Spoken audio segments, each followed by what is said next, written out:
Hello, Info 220. This is Alva here, and today I'm going to be presenting on users and uses of geographic information systems and maps. Had a lot of interesting findings, so we're going to go ahead and get started.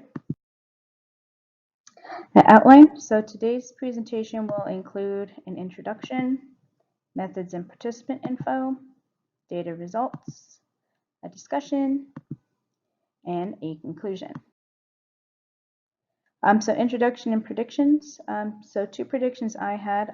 One of my predictions was that participants with high map usage in their professional life will use maps with less frequency outside of work. And I also predicted that everyone will use maps primarily for navigation and primarily access navigation through a mobile device, most often through a smartphone. Methods.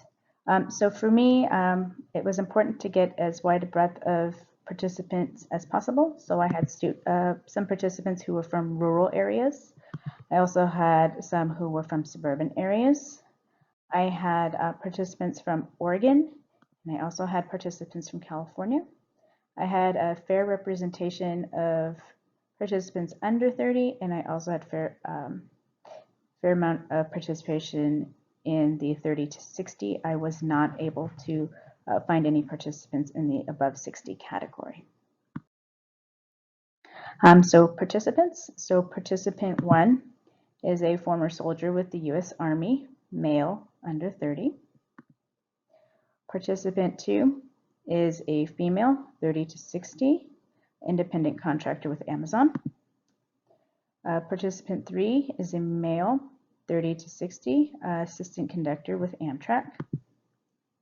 Participant 4 is a program coordinator with Humboldt State University, female, under 30.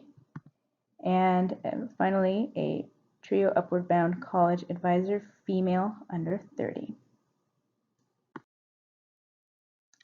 Questions I asked were mostly about how often they used maps, for what purpose they were using maps, what format they were using the maps, and if they were using it more for their personal life or professional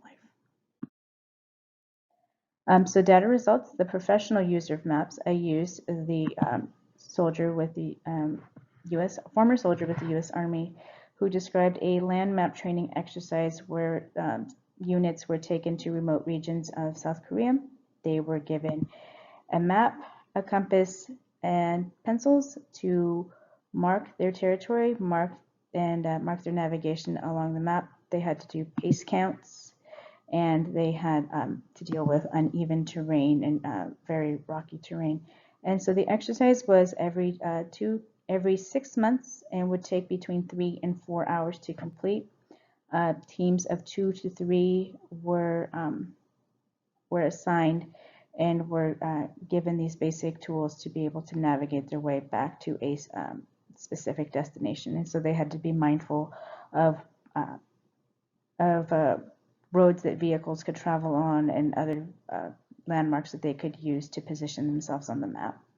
One of the pitfalls was this activity was the unevenness of the terrain made it difficult to get even pace counts. So if you had pace counts that were uneven and too long, it could really throw off navigation and force the whole unit to start over. So that was one of the challenges he described.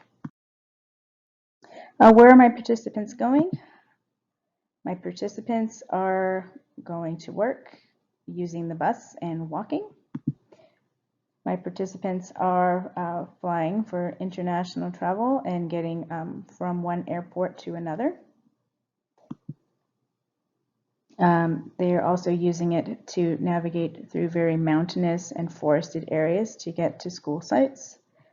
And they are also using it to get to work and boarding the train station where the rail line begins. My participants are using maps most often for driving directions, also using it, downloading for trail maps and discovering new restaurants in their personal lives. Professionally, they're using it to get traffic updates, to build familiarity with the rail lines, to be able to answer questions, to use it for turn-by-turn delivery of packages, and to show students in California where other universities are in relation to their home. So how often are my participants using maps? They're using maps, participant one's using it occasionally, professionally, personally 2 to 3 times per week, 2 to 3 times per day, several days a week in her professional life, participant 2, and rarely in her personal life. Participant 3, occasionally using maps at work, and personally it varies. Participant 4 is using maps professionally 0 times and personally at least 2 or more times per week. And participant 5 is using maps professionally 2 to 3 times per week and in her personal life 3 to 4 times per week. They're using Waze, they're using Google Maps, and a specialized app for independent contractors.